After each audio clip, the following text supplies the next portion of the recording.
when you're doing due diligence, actually taking the time to, or I should say, when you're doing due diligence and you get information back from your inspections or your due diligence that indicates, well, shoot, the deal is not as good as I thought, which is nearly all the time, like literally nearly all the time, you have something that comes back and you're like, oh, I didn't know that. That's the whole point of doing due diligence, is to discover those things. So when you're new and you're really like anxious to get a deal, you just want to get a deal done so badly, one of the things that's really easy to fall into and is just wanting to rush through and hurry up and just get the deal done. And so you won't necessarily negotiate as much as you should, because you're afraid that the seller's going to back out, or you're afraid the deal's not going to go through, or you just don't have the confidence in that area yet. So one of the things we coach people through is, when you're in a deal and you're at that point, slow down with the negotiation process. So I'm going to give you a couple of examples of this, and one is Lupe's duplex. So she had a roof that needed to be done, and then some stuff in the basement, and then a bunch of other like random little stuff. All that she asked the seller for was to make the repairs to the basement that needed to be made and to replace the roof. The seller basically said, well, I'm not going to give you credit for the whole thing, but I'll give you credit for half, and I'll put a dehumidifier in the basement. And she was like, oh, I just don't know, and I don't know if I should just back out. I'm tired of this due diligence process. And I was like, no, hold on. You don't want to get tired of the due diligence process, because when you're doing a duplex, that's your training ground. That's your training ground, but for something real, for apartments, which is what she's working on doing next. And don't rush just to come to a conclusion, and don't rush to back out. If you're off by $3,750, I doubt that's a deal breaker when you're talking about a long-term buy and hold. And I said, but you don't need to hurry up and get back to the seller. Because she said, look, I don't feel like it's right. I shouldn't have to pay for a new roof because they advertised it as a newly renovated property. And she goes, so I made a full price offer because the numbers worked, but based on it being newly renovated. And I was like, okay. And she was just ticked about it. Like, she's like legitimately mad and annoyed at this seller. And I was like, okay, cool. With that passivity and that like, I want you to sit down and I want you to write an email from your heart and be like, look, I offered full price. Just basically say what you just said to me. I offered full price because you indicated blah, blah, blah. I said, and go back to the listing and see what they wrote and quote their own words and say, this is what you represented. This is what is actually the case. On top of it, here's all the other things that my home inspector said was wrong. And I told her, I said, just go through the inspection report and literally bullet point every single thing. Even the things that don't matter, bullet point every single thing. So it's gonna look like this long, dramatic list.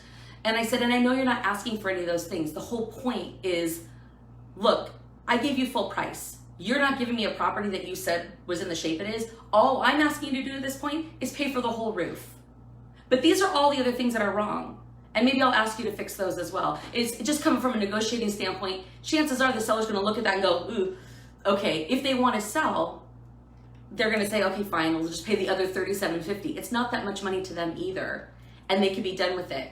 Now, from a timing standpoint, what we advise is don't jump on it yet. Like, go ahead and write the email today, start getting it together, but wait until Friday. Friday is when she had to respond based on the contract timeline.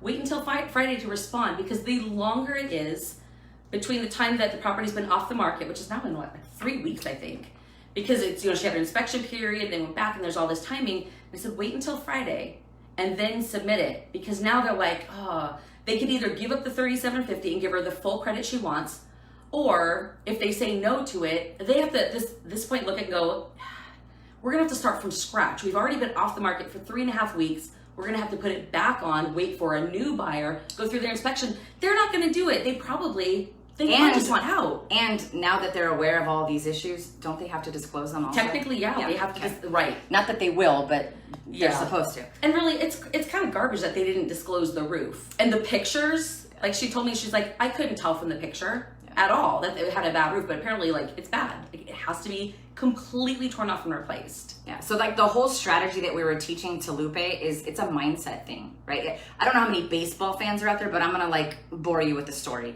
If you think about the bottom of the 9th inning, the bases are loaded and it's like you're the home team, you're rooting for the home team, right? You're so excited. Bases loaded, full count, 2 outs, like it's game time, right? the pressure is not on the batter. The pressure's on the pitcher. One little tiny error and phew, they're going to score, they're going to win. So the pressure's on the pitcher. In this situation, we're trying to create the environment where the pressure's on the seller. It's like, okay, it's been there for 3 weeks and oh God, you have until Friday. Oh shit, she actually took until Friday. Great. And here's her counter. Damn, now I got to think about it. And we want to put it back on them to take the action. And in any negotiation, the first one to talk loses. So we told Lupe, wait until Friday. And now we're going to see what happens on Friday. But the whole point is don't rush into it. It's like you want to get them to the point where, dang, I've had this on the market for so long. I don't want to have to start over with someone new. And they're more than likely going to make a lot of concessions at that point in time. So just a little nugget. Yeah.